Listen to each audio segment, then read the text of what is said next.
Welcome to the family with... Oh, how about this one? Officer Dave. Much better. There we go. Super Dave. I like Super Dave better than Officer Dave. You do, huh? Yeah. Officer Dave, I'm not going to say sounds more like we're in Maybury. That's where I was. I was a cop for a long time, Josh. We're a big. It was on for a very long time. That is true. Super Dave, I think, speaks to your strength, your intensity, and your size. Oh, okay. As long as it's not demeaning, we're good. As long as it's not ironic. There's no. I mean, there are occasionally that I am sarcastic. Oh, no, you? Yes. Mr. Money Talk, Josh Arnold, on occasion can be a little bit sarcastic and facetious, but not when I'm talking about Super Dave or Rye Andy Bernard, as in WRY. Well, Rye sense of humor. Like the rye bread? No, that's RYE. Yep. And rye bread's good stuff too. Yep. And rye bread is very, very good stuff. Mm-hmm. If somebody was looking for some good rye bread, Crossroads Deli has very good rye bread. I've heard good things about that place. Cecil's Deli in St. Paul has very good rye bread. It's pretty far away. When I'm looking for good rye bread, those are the two places that I go to. Yeah, for Andy and I out in the Tigglyweeds, that's kind of a haul for St. us. Paul's it's probably an hour drive. Yep. At least. I wonder. Pretty close. Well, it's an hour from my house to my brother's house in River Falls. So let's see. Well, and now we'll just throw that from. That's about the time it takes to get from Ben Gurion Airport, just outside of Tel Aviv, to downtown Jerusalem in traffic. Well, all right then. There you go. There you go. Just in terms of, because Israel's in the news a lot, and really, I haven't heard anything about Israel lately. I'm sure you haven't, but I pay attention to it. I pay attention to Israel because I have friends who live there, friends who travel there. I have traveled there. It is a fascinating place to go to.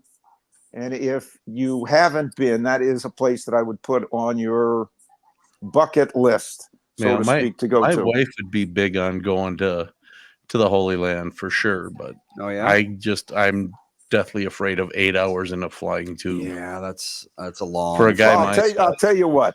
Mm-hmm. If you invest with me, and this is not an implied guarantee at all. But if you were to invest with me over time, I believe through some investing, looking for companies that can grow their sales and earnings over time, I think we can generate enough appreciation that would pay for your ticket first class. First class is, even first class at your size is not going to be terrible unless first row. I will fly first row any day because you get so much leg room. You can stretch your legs out. You got a lot of room to set your stuff up. But even first class, it's first class room now is what coach was when I was a kid. Okay. And what coach is now was against the Geneva Convention. So the problem with me isn't as much the length as the width. That first class is wider. It's much wider, in fact. Okay. You'd probably be okay there. Okay. But you're still tall enough that you can't stand up in a plane except for the aisle. No. Yeah. And even in the aisles, I can't. Even in the aisles, it's going to be tough on some planes. Yeah. So that's what happens when you were blessed with height. Yeah. Yeah. It's a real blessing sometimes. Sometimes it's a curse. Sometimes it's a blessing. Yep. I mean, Reaching things, no problem. I mean, I'm one of the taller people in my family. Yeah, you're like, what, you gotta be I was 6'2" or something. Well, my son is 6'2". Wow. You know, that's son number one. Son number two is, and he might have one time been 5'8.5", but that's when he had hair. You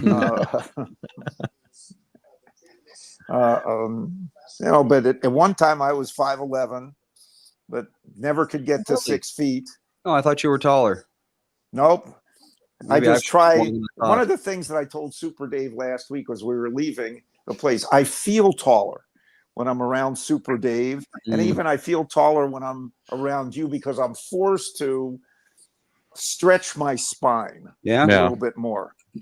Standing up straight is a big benefit. Yep. But you know, next to you guys, I'm a midget. I'm 5'11" ish. My oldest is a 6'4", and my middle guy, when he went away to school, was 6'2", 6'3", and he's like, "I'm the shortest guy in the family." Well, you're gonna be the tallest kid in your class regardless, so don't worry. There you go. So you're how much taller are you? I have been 6'4". I think I'm probably down to about 6'3" now with age and compression and all. So you're about the same size as your tallest kid. Yep, that makes sense. I wonder how common it is to have a kid that is taller than both parents. I think it's probably becoming more and more common. Yeah, kids do seem to be getting taller, don't they? Yes, they do. I don't know why that is. Barron Trump is a famous example. The kid's like 8 feet tall. Yeah, well. Yeah, if you see pictures of him next to his parents, he towers over them. He's a whole head taller than Trump is. Wow. Yeah. I don't know how that happened. Something about nutrition. Something got in the genetic pool there somewhere. Or the water family or the water supply. Yeah. They say all the hormones in the food and everything, but I don't know. It's hard to say. Yeah. It is better. I do believe it is better nutrition, and a good porridge is part of your genes. I do believe that Trump's wives are taller than he is. Melania is about the same height as he is. How about Ivana? Ivana is, oh no, she's a little shorter than him, probably half a head. Okay. But his kids are all pretty tall. Well, yeah, Ivanka's about the same height as him. Okay. Yeah. So you're probably confusing Ivana and Ivanka. Yeah, so there's plenty in the gene pool to generate some height. Yep, definitely. But you know, my dad was 6'2", but my dad was solid meat. I mean, you know, as big as my hands are, his were twice as thick and just massively strong. I mean, he could farmer stock. Oh yeah. Definitely. In that North Woods, growing up in the North Woods of Wisconsin. Yeah. Where you went to work at 8 years old and contributed to the family depression era. Pull out trees out of the ground by hand. Jim wants to know what the most comfortable police car is. Oh. Assuming you have options, how many different cruisers do you have? Well, it depends. The department will buy whatever's the cheapest. Makes sense. Honestly, the most comfortable squad car I ever drove was the old Crown Vic. That makes sense. They're pretty big. There was tons of room in there. And then, you know, we kind of switched over to Explorers and... Didn't they use Chargers for a while? We had Chargers. Yeah, we had Chargers for a while. And they weren't horrible, but the getting in and out part was the worst. I drove a Charger for about a year, and it's very low. Yep.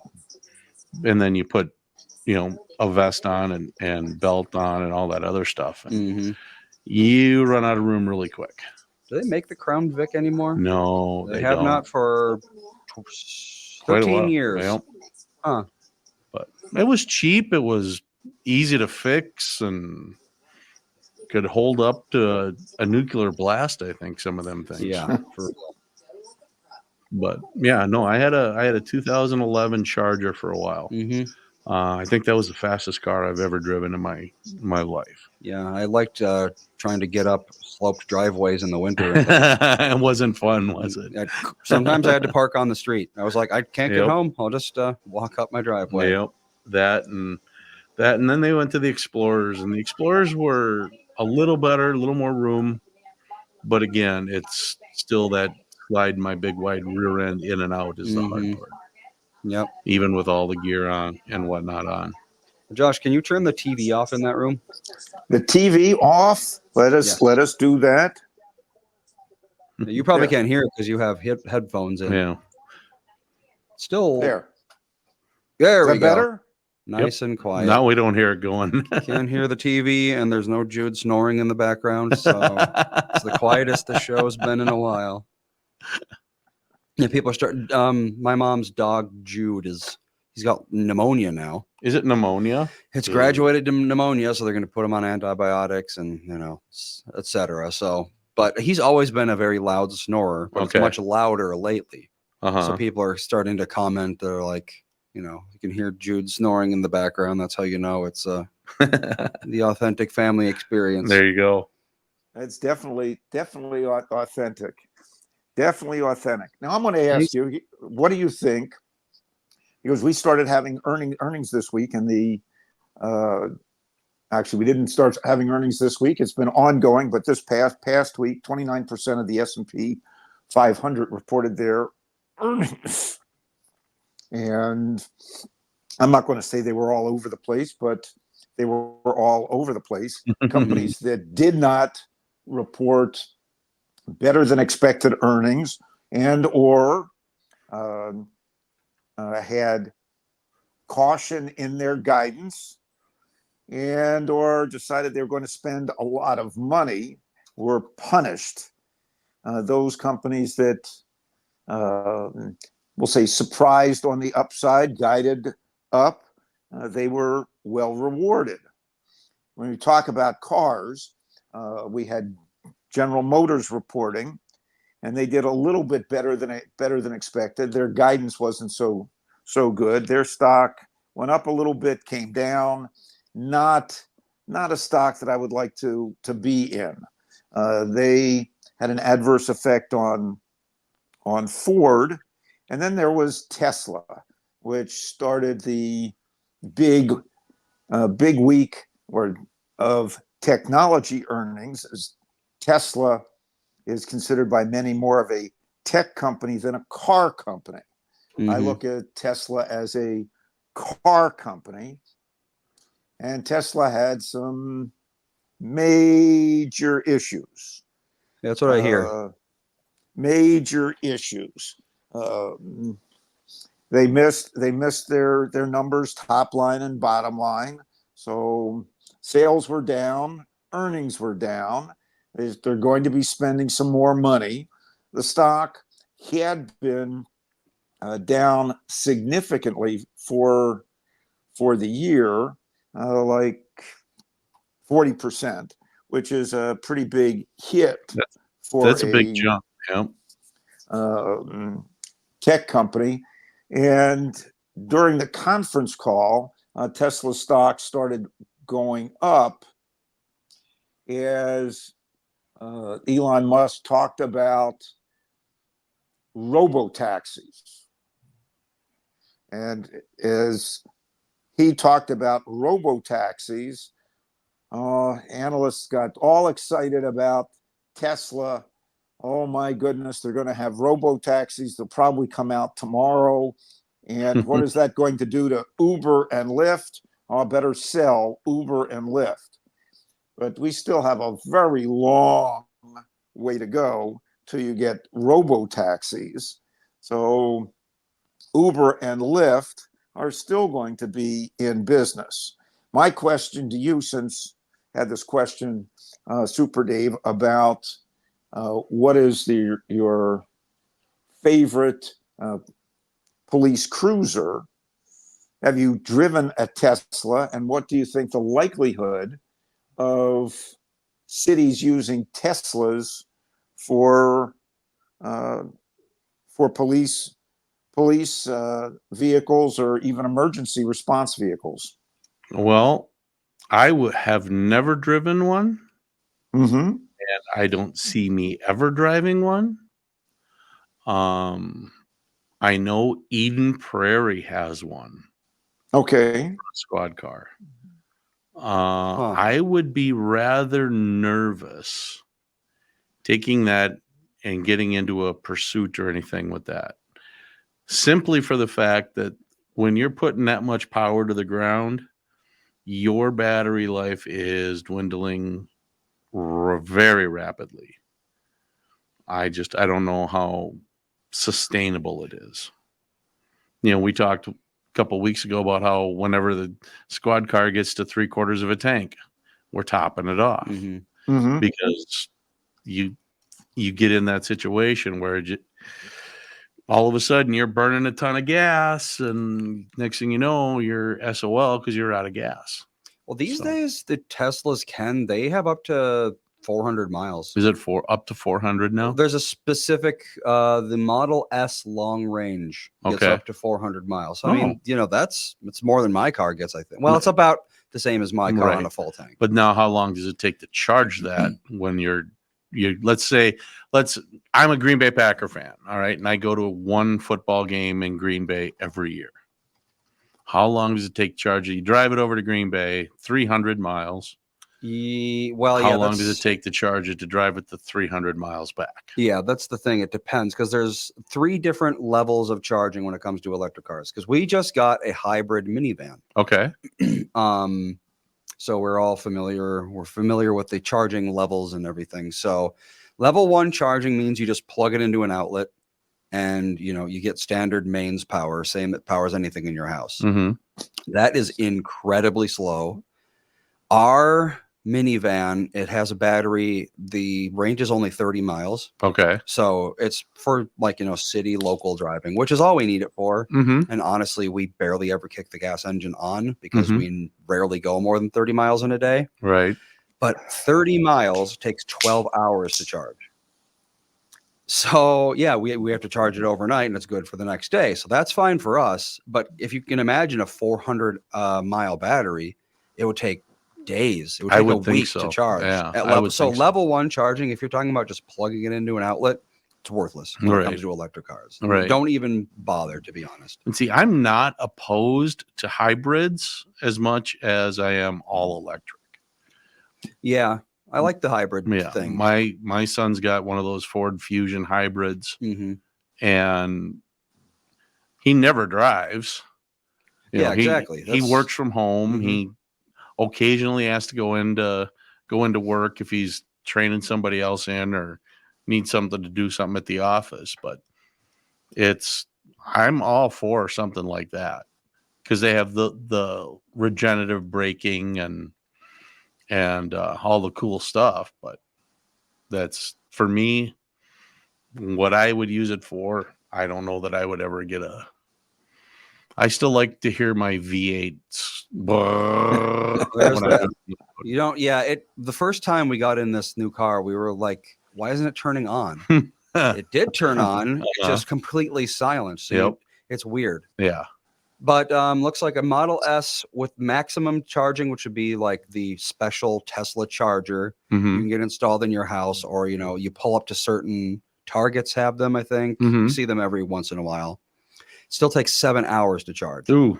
So I mean, if the Packers Stadium has Tesla chargers, you plug it in, but you're only going to get half a battery by the time the game's over. Right. So yeah, that's not going to work for you. Right. So even going one state away with an electric car, it takes a long time to charge these things. Exactly. And that's the problem. Yep.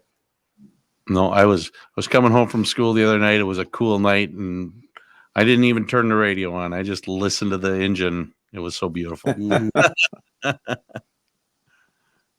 So that's the cool thing about how what we have works is, one of the biggest energy losses when it comes to a car is braking. Because when you brake, you're turning all of that momentum into heat, which just gets dissipated out through the brakes. Right. So it's a complete waste. And how ours does it is the braking charges the battery, which then is used to run the car. Yep. So even when you're on gas, your battery's completely depleted. You're on gas. You're still charging the battery, using the battery, charging the battery, using the battery.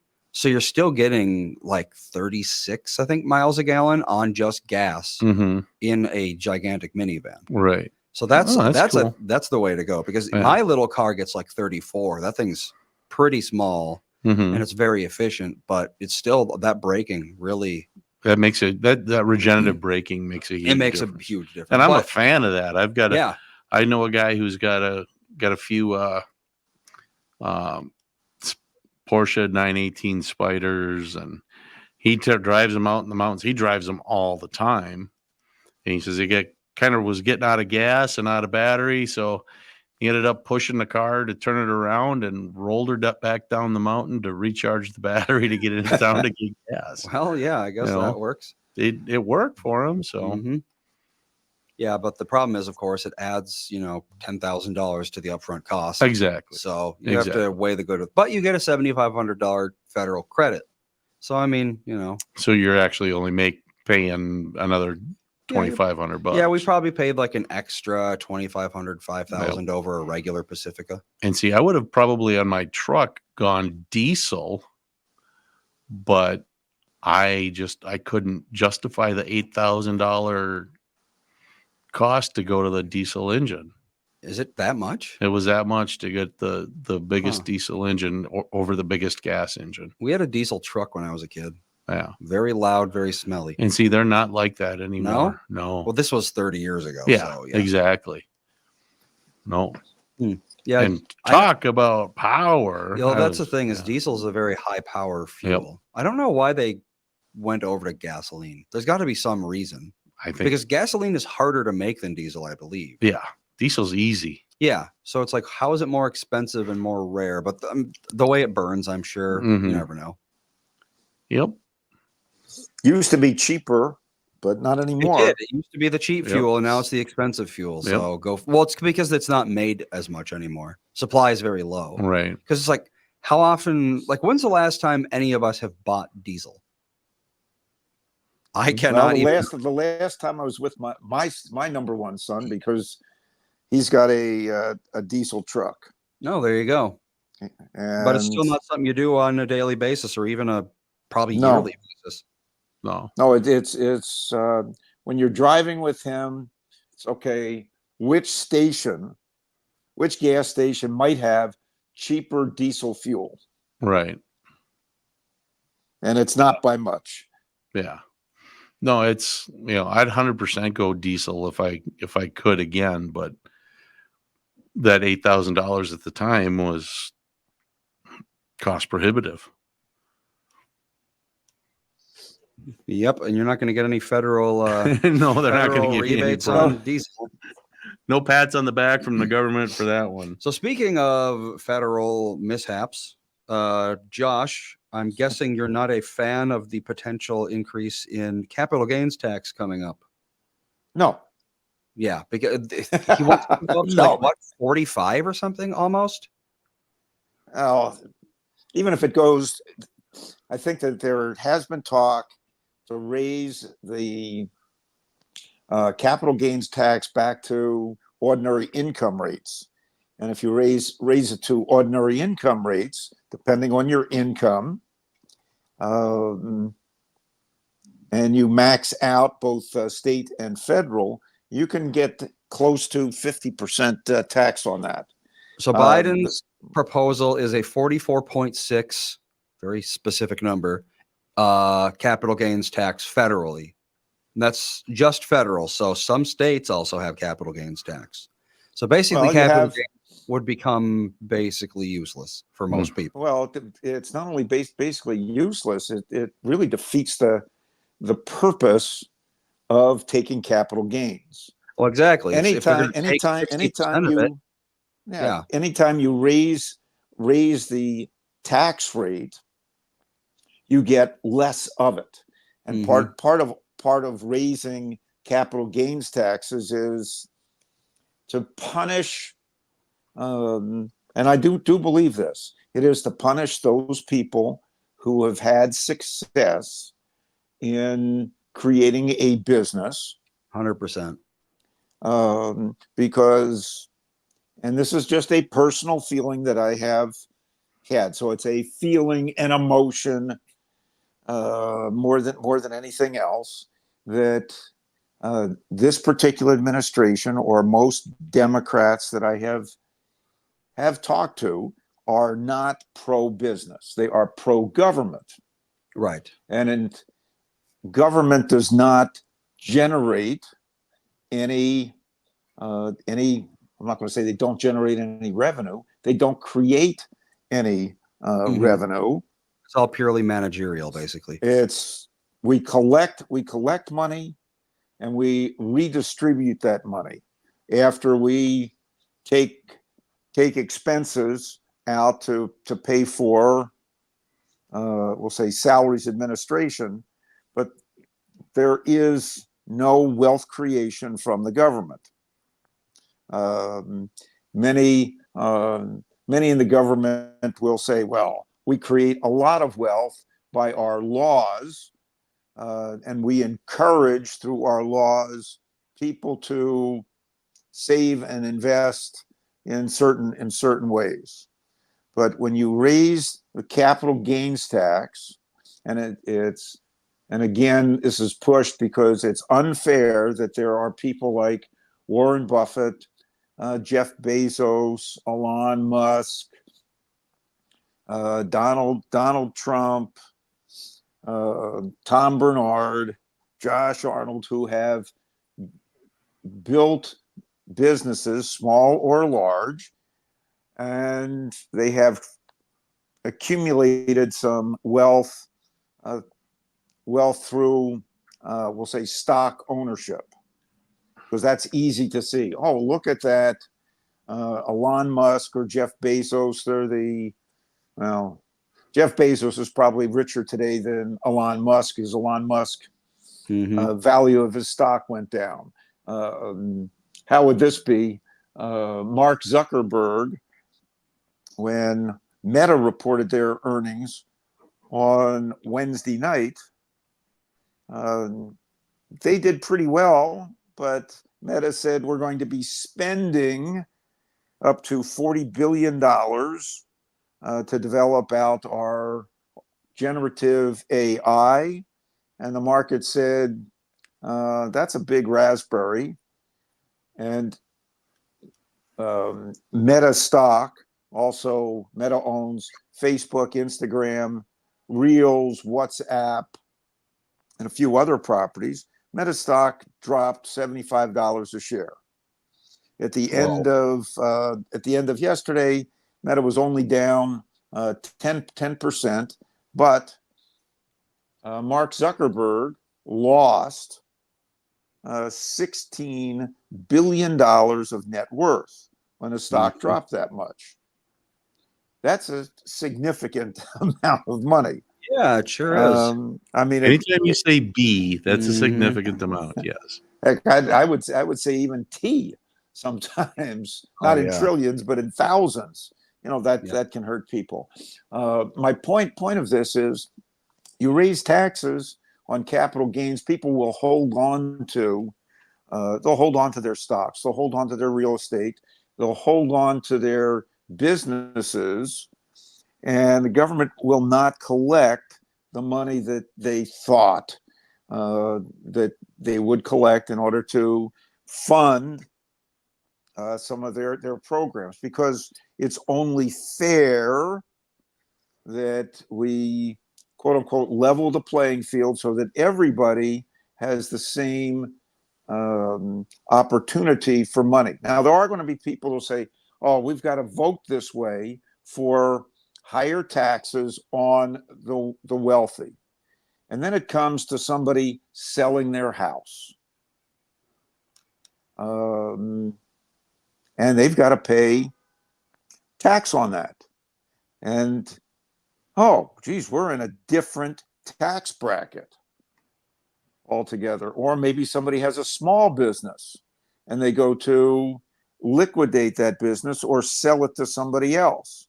oh my gosh, 1 year, their income goes up significantly and they lose half the value of that sale. Are they going to want to sell that business? It is one of the most horrible ideas around. And just to and there is no economist around that can tell me that raising capital gains taxes is going to create more money coming into the federal government. Will not happen. And all you have to do is prove, to show that, is prove the number of times that capital gains taxes have been reduced and the amount of money that the federal government has raised. Because money, people say, oh, my tax on capital is less. Fine, I am going to be able to sell, realize that profit, and the economy starts growing. It happened under a guy named John Kennedy. It happened again with capital gains taxes reduced during the Nixon administration, and a big reduction in capital gains took place during the Reagan years. Money increased into the federal coffers, and it happened again during the George W. Bush administration. And again, during the Trump administration, more money came in just by lowering tax rates. So raising taxes is an effort to punish those that are successful, is another form to me of virtue signaling, but it does nothing really to solve the government's spending problem and or reduce the debt. Yeah. Well, and the other thing is, I'm sorry. What's in it for these people to stay in America at a certain point? Because if all of their wealth is getting taken, then, if I was Zuckerberg or Musk or whatever, I'd be running all my business out of some other country that doesn't take anything. Yeah, a lot of people would, oh, geez, we can move to the Bahamas. We can move to Bermuda. Mm-hmm. And I've seen that. Heck, New York, state of New York, raise taxes on the wealthy. Oh, the wealthy in New York are primarily in financial services businesses, which includes, we'll say, stock trading. So the big brokerage houses, the big banks, and many of the hedge funds. All of a sudden, they are decamping to low tax states like Florida, Yep, Texas, they sure are. Tennessee, the Carolinas. New York's losing like 1% of its population a year at this point, I think. Right. And when people are just fleeing it. And the people that they are losing are high income individuals and or high income businesses. Mm-hmm. And these are brain power businesses, and they're leaving. California has the same issue. Well, I just saw this little company, I think it was started in California, Oracle. They're going to report their earnings in the next two weeks, but they're moving. They had moved one of their headquarters to Texas, and they're moving another headquarters to Nashville, Tennessee. Tennessee, Texas, low tax states. Yep. Yeah, I looked at a map of states by population growth over the past couple of years. Mm-hmm. And it's basically all of the South is growing like crazy. The Dakotas, like Montana, Wyoming, so the South and the mountain states, they're growing like crazy. And the rest of the country is losing people, which it's unusual for a state to lose people. But people are fleeing by the millions because of these, I think largely because of these oppressive financial laws, taxes, and that sort of thing. It's generally the blue states are escaping to the red states. Yep, that is what's happening. Now, the negative is that people leaving the blue states who may be wealthy, who voted blue, moving to a red state for lower taxes, they're still going to vote blue. And I get a kick out of that. It doesn't make any sense whatsoever. I know I have a cousin who left, who worked for Boeing, and left Washington. She lived in Seattle. Seattle, very blue city, high taxes. She retires, doesn't want to stay in the high tax place because she's got a lot of Boeing stock. She moves to Florida. Why did you move to Florida? You know, you still have family in Seattle. Your daughters live in Colorado. Why not move to Colorado? Nope, moving to Florida has the lowest state tax, low taxes on investments and investment income. Mm-hmm. Oh, I see that. How are you going to vote? You know, oh, DeSantis is a piece of shit. I'm going to vote for somebody other than DeSantis. I'm not voting for Trump. I'm voting for any. I couldn't see voting for any Republican. Yep. Oh, so let me get this straight. You liked the progressive administrations, but you weren't willing to pay for it with your money. Mm-hmm. And I get that puzzled look. Well, this is my money. I want to keep my money. All right. So if you want to keep your money, why do you keep voting for people who want to take your money away and redistribute it to somebody else? I just don't get people who move somewhere and then immediately start trying to change it to what they left. Yeah, it's like, so you moved there because you like it. Yep. Shouldn't you want to Leave it as preserve is? the things you like? Why are you immediately trying to change it? Very confusing. I don't understand that. I saw that Edina.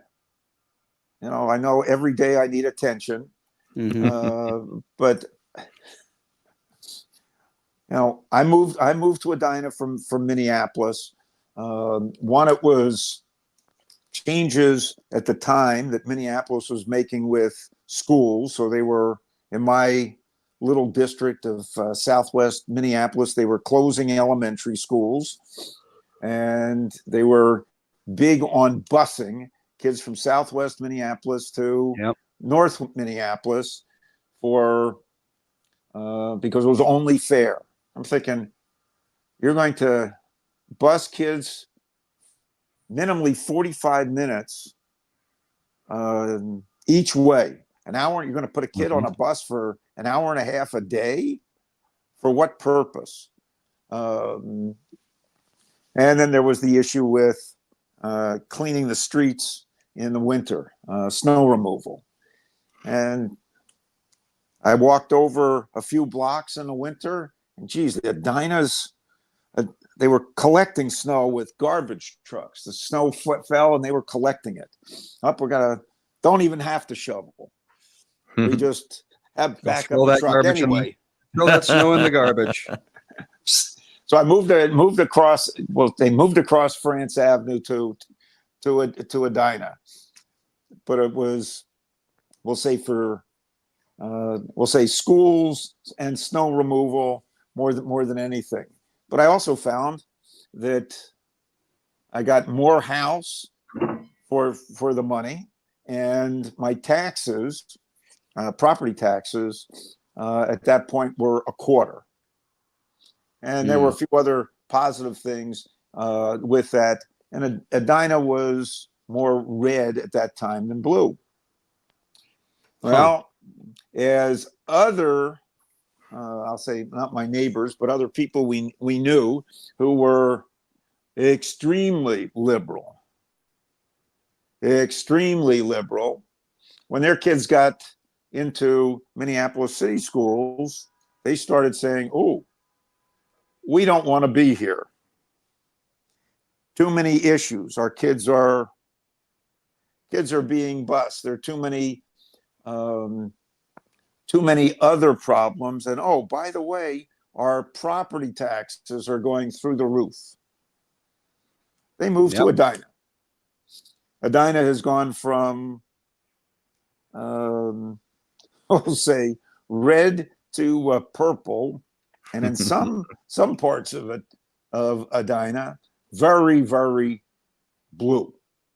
And all of a sudden, my property taxes in Edina have been rising. So there you go. That's people who want to, who are moving to escape higher taxes to even a lower property tax neighborhood, bringing their ideas, and that costs a lot of money, and everybody else has to pay for it. Yep. No, 100%. It's always somebody else has got to pay for it. It's never us, right? Well, I've talked to some of those people and say, well, geez, Josh, you do well. You should be paying more money. It's only fair. It's always a matter of fairness or equity. And I always thought that equity, I always thought equity gave you ownership in something. That was equity. You got ownership, and in order to get ownership, you had to put up equity. You had to put up some money. Equality is great. Equality of opportunity. We all start on the same starting line. Well, I do realize that some people come from better circumstances than others. So for those people, maybe they can start a little bit behind the starting line. We have a handicapped race, but even in a handicapped race, faster runners tend to prevail. That is a good point. But in that case, if somebody's talking about raising taxes or raising tariffs, that's another one that eats at me. Well, we have to raise tariffs because that helps certain businesses. Not necessarily. Again, you raise tariffs, you're going to end up raising prices. You raise taxes, you get less of them. So lower capital gains taxes do breed more money. Yep, they certainly do. Going back to the EV discussion quickly, just for 1 second, because it's a interesting new unit of measurement was invented by our listener Jim. He says his regeneratively charged golf cart gets 36 holes per gallon. I like it. Brand new one. I like it. 36 holes a gallon. That's pretty good. That's a good one. Mm-hmm. I like that. And he can move down to some of the golf communities in Florida and drive that regenerative golf cart around. There you go. Yep. And there's a whole lot of that. There's a whole lot of that in Florida, believe me. People drive golf carts everywhere. Well, see, that was where I worked. People wanted to be able to drive their golf carts everywhere. And it's like, no, they must be registered vehicles with a license plate. Are they street legal? They can be. They're not highway legal. They're not highway legal. Minimum or the top speed has got to be over 35, 40 miles per hour, I believe. I would not want to go 40 miles an hour in a golf cart. No, but I mean, that's what it takes. And one family actually did the work and the research, found out what golf cart, fit all the needs, all the signals, all the everything else, and registered it, insured it, put the blue license plate on it, and they're the only family in town that can drive down the streets on their little golf cart. No, why not? And everybody's like, well, they get to. And I'm like, oh, they also have the blue license plate. It's registered and insured. Put the work in. Put the work in. Yep. And then you can do it too. Exactly. All right. How about this? Going back to my learning from my here, we're going to read from Wise Brother. This is where he gets, whenever he says like this just popped up on my screen, what he means is I'm reading Wise Brother. Okay. What's on it? So, America is divided about whether or not to wash new clothes before wearing them. Ooh. What do you think? We always do. Always. I have a very strong fabric softener allergy. Oh yeah. So we do a lot of the free and clear stuff. Yeah, we use free everything. Yep. Everything's just natural, et cetera, et cetera. Everything gets washed before it gets worn. Oh, but so the thing about clothing is when you buy it just like off the rack or whatever, you buy a pair of jeans at Target. Mm-hmm. Other people have been trying those jeans on. You don't know when the last time they showered or, took their medicine for their crabs infestation. Just throw it in the washing machine. Just be safe. Exactly. Oh, man. Yeah, I don't. But apparently 51% of people do not. Wow. I'm a wash guy first. We were at my mom's house and one of my dad's, it was colder than it was supposed to be. And one of my dad's old sweatshirts, oh, that'll work. Put it on and I got turned beet red. Oh my gosh. Yeah. As red as Josh's shirt. That's pretty red. My arms and neck got. And it was like, oh yeah. Wow. That's how I learned I have a fabric softener allergy. I don't think I've ever used fabric softener. Yeah, it was brutal. I was miserable. Yeah, I can imagine. So now you wash everything. Everything gets washed in free and clear stuff, and I'm comfortable as can be. Yep. Oh, good. So now, Josh, I heard you tease on Tuesday that the Fed is not going to considering not cutting the interest rate. How do you like that? I'm glad that you were listening to me on Tuesday. I always listen to you, Josh. Thank you. No, why the Fed is still on the higher for longer. The economic numbers that have come out still show inflation. This week we had and this sent the stock market, among other things, sent the stock market down big yesterday, that being Thursday. The numbers coming from the economic numbers still show that there was inflation. It still showed that people were spending money.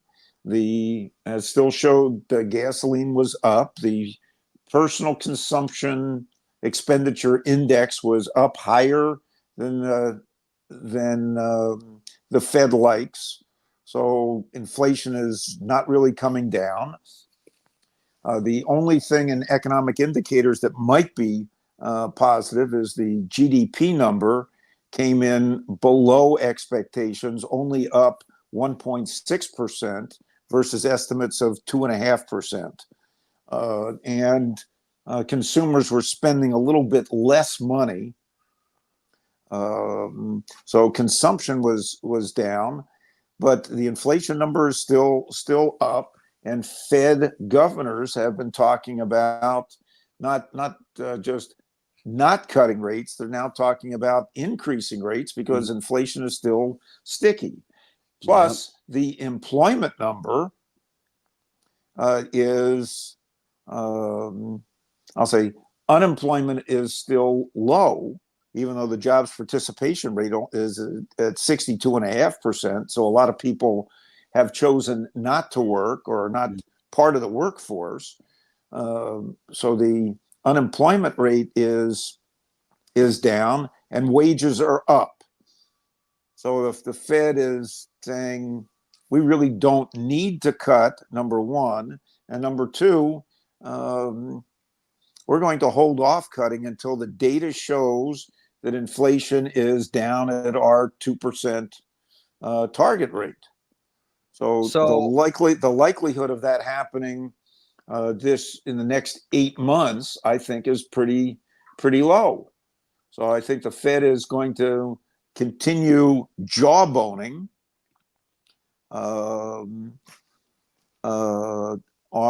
this, and I do not believe the Fed is going to actually act on cutting interest rates, and definitely the Fed does not want to cut interest rates before the election, because then they'll be seen as influencing the election, and they're supposed to be nonpartisan.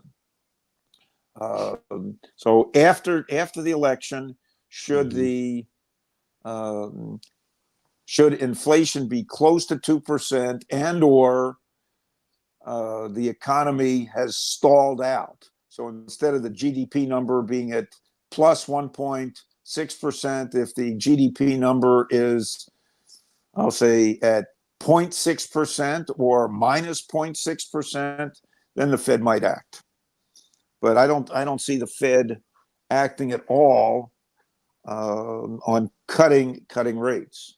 That said, the stock market has started to adapt to no cuts in interest rates and just focus in on what companies are doing. And I think even companies are starting to adjust. Okay, Fed is not going to be cutting interest rates. If this is what the mortgage rate is right now, at 7% or just under 7%, and I need a house, I'm going to go buy a house.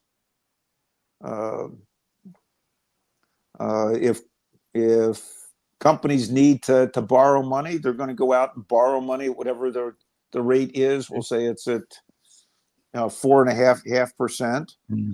And if you are a bond holder owning corporate bonds, yes, you're going to get a higher yield than you would have a few years ago, but you're not going to get any capital appreciation, unless the Fed starts cutting rates, and that would push bond prices up and yields down. I mean, right now, year to date, the bond indices are negative, that being based on their prices. So you're actually losing money investing in bonds because the rates are still up. Well, hey, the good news is we might be able to buy war bonds again soon. So those are always yeah. The government says, well, we need all this money, so we're going to issue more debt. But the amount of debt that's outstanding relative to the economy is pretty high. Yep. And I know that the government says, well, the only way we can bring down all this debt is to tax people more. I'm saying, well, good luck with that. Yeah, it's been working really well the past 4 years. Yeah, your taxes have gone up, and your spending has gone up. Mm-hmm. Yep. Usually, you have to do one or the other. You can't do both. And this is I'll say the last time somebody put in a guns and butter policy, inflation really took off, and that was in the late 60s into the 70s. And what the hell is guns and butter? Thank you. We're going to be spending a lot of money on war. That at that time was the Vietnam War. Yep. So a lot of money was spent on that, and we're going to spend a lot of money on welfare programs. Well, that is exactly what we're doing right now. So yeah, and that was during the Johnson administration. Yep. Okay. And it was like, one last question for you, Josh. Okay. How is Lotta Doe doing? Lotta Doe is doing great. He looks, for a 1 week old child. Yeah, they don't usually look. He looks great. He makes faces. He makes noise. He is attached to his mother in the right way, and he's gaining weight. Awesome. That's what you want. And his mother said, "When can we start an account for a Lotta Doe?" And I said, as soon as you get that Social Security number, we'll set up that account for a Lotta Doe. I love it. Yeah, thank you very, very much.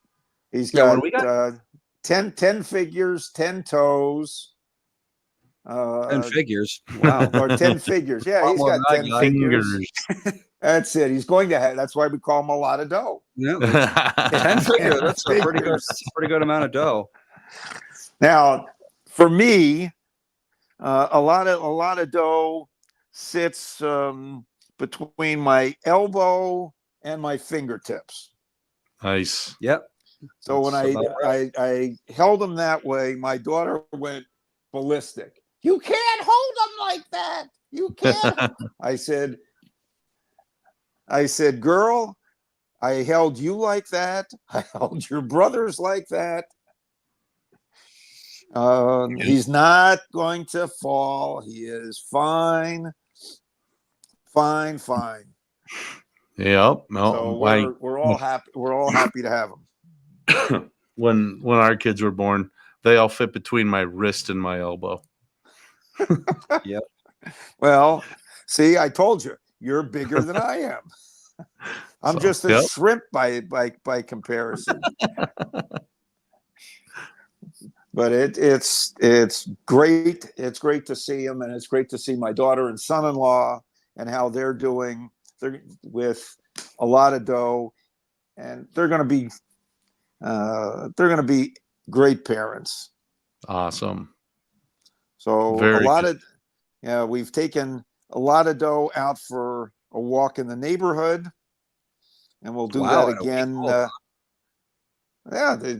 A lot of dough has been out. Let's see. A lot of dough had a walk in Central Park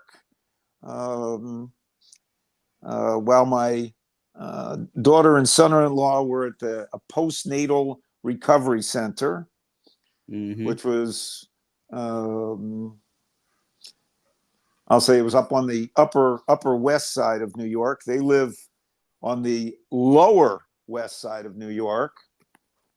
So yesterday we took a little cruise around the neighborhood, and it was fine. And a little later today, we'll take another cruise around the neighborhood. And a lot of dough liked the sounds so much that he was snoring. The cruise. Get them exposed to that stuff early. Then they aren't so jumpy. And our first week, we just didn't really want to do anything. Yeah. Well, that was my mom and dad were, when I guess the stories I heard was that when I was born, well, David's sleeping, we got to be quiet. And friends who had already had kids, make noise, get them used to it. That's what we did. Yeah. We never did the whole quiet house during the day thing. Yep. It's like when it was nighttime, sure. But yeah, during the day, it's like he would just be like sleeping next to me, and I'd be like playing a game or something. Yep. Full volume. Well, not like maximum volume, normal volume. Normal volume. Yep. So yeah, he'd be hearing all these explosion sounds and stuff. And he didn't bother him at all. No, and he'll sleep through the night quicker. They'll sleep through the night quicker that way. Yeah, and he did. He slept very well. Yep. So there you go. Yep. So you're going to be back next week? I will be back next week, because I've got to talk about Apple's earnings, which come out next Thursday night, and that always gives me a little nervousness prior to Apple's earnings, as that's my biggest position, my client's biggest position. Not a lot is expected from Apple when they report. Their guidance, I don't think, is going to be very enthusiastic. It'll probably be as conservative as normal. I think the stock, which is currently at $170 a share, could drop $10 or go up $10 on the earnings call. Some of it will be based on longer term guidance and questions about when are you going to have a specific generative artificial intelligence strategy out, and what kind of new products are going to be coming out sooner rather than later. Apple is going to be introducing middle of May some new iPads, which could be interesting. They've introduced their new Macintosh computers with an M4 chip that's coming out later this year. And you have the Worldwide Developers Conference coming in June, and there is belief that Apple will be talking more about their generative AI at that point in time. The downside with Apple, of course, is China is bad. This was kind of funny, at least to me. A report earlier this week, Apple is losing share in China and Xiaomi is taking share from Apple. Yet when the statistics came out, where was Xiaomi relative to Apple in terms of China sales? Xiaomi was still way below Apple in terms of China smartphone sales. Apple is still number 3, behind 2 very low-cost models, and Apple is ahead of Xiaomi and several other Chinese manufacturers in China. Apple still has a 15.7% market share in China of smartphones. So I think that's still pretty good. So we'll talk about that. Also want to talk about Amazon's earnings, which come out Tuesday night. Much is going to be looked at Amazon to see what their Amazon Web Services is doing, and if that is growing is growing better than 15% this quarter. That'll be good. Both Google and Microsoft reported last night, and they did better than expected. Google, especially with their AI product, and Google's stock today hit an all-time high. Microsoft stock also went up, but they're just coming back to where they were earlier this week. So plenty of earnings coming out next week. We'll also have to talk about DraftKings numbers, and that'll be interesting to see how sports betting held up in the first quarter and what portends for the summer months and then into the fall. So that we'll be there to discuss those things and more. Perfect. Cool. And maybe Tom will show up for work for once. Maybe he will. Maybe he will. Maybe he'll be too busy buying the new iPad. Well, that does not come out till mid-May. Mid-May. Okay. We got a couple weeks then. He's got a couple weeks. In the meantime, if anybody really wants to discuss corporate earnings and how they affect you, they can call me at 952-925-5608.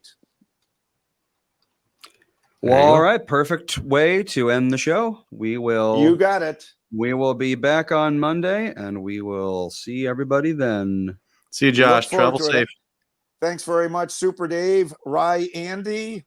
Mm-hmm. Get yourself out on stage. We're looking forward to it. I'll be right front and center when you go on for your next stand-up. Yes, I'm sure it'll happen any day now. Okay. All right. Bye. Bye.